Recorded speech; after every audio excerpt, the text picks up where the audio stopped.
За трети пореден ден функции от системата за електронни услуги на Държавен фонд „Земеделие“ не работят. Затова ни алармираха земеделски стопани от цялата страна, които се опитват да подадат плана си за торене по екосхемата за възстановяване на почвения потенциал.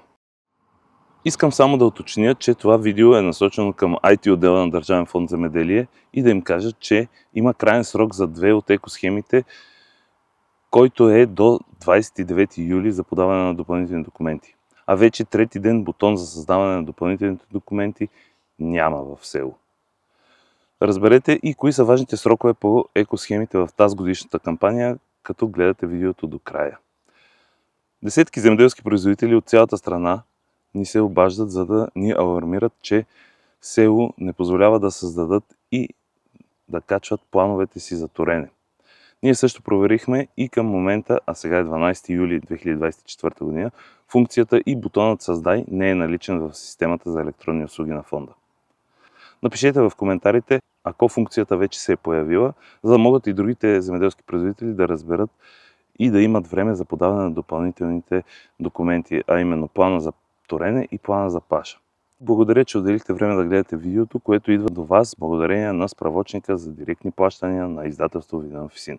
В него може да намерите нужните инструкции за правилно подаване на допълнителните документи и за успешно получаване на пари по екосхемите. Нека започнем с екосхемата за запазване на почвения потенциал. За да получите пари по екосхемата, която сте заявили, е важно да подадете план за торене, който е изготвен от агроном, заедно с копия от неговата диплома, в срок от 3 седмици от края на кампанията с директни плащания. Тази година кампанията приключи на 8 юли, което означава, че до 29 юли е крайният срок за подаване на този план. Ако екосхемата е изпълнена с покривни култури, то те трябва да бъдат налични на полето в периода от 15 октомври до 15 февруари 2025 година. Междинните култури трябва да са налични на полето поне в периода от 1 октомври до 1 декември 2024 година. За екосхема ПЗП планът за паша се предоставя не по-късно от 3-седмичен срок след края на периода за подаване на заявленията за подпомагане, като това отново е 29 юли. За плана има образец, който е одобрен от изпълнителния директор на Държавен фонд „Земеделие". План за паша трябва да бъде придружен с дипломата на ветеринарния лекар или зооинженера, който го е изготвил. Важен срок за екосхема Екобрей са дейностите по почистване на инвазивните видове. Сроковете по тези дейности са от 1 април до 30 юли 2024 година.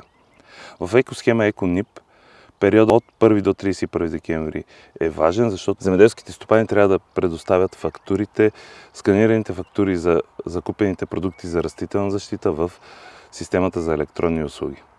Ако смятате, че това видео е било полезно, споделете го, за да може да достигне до максимален брой фермери.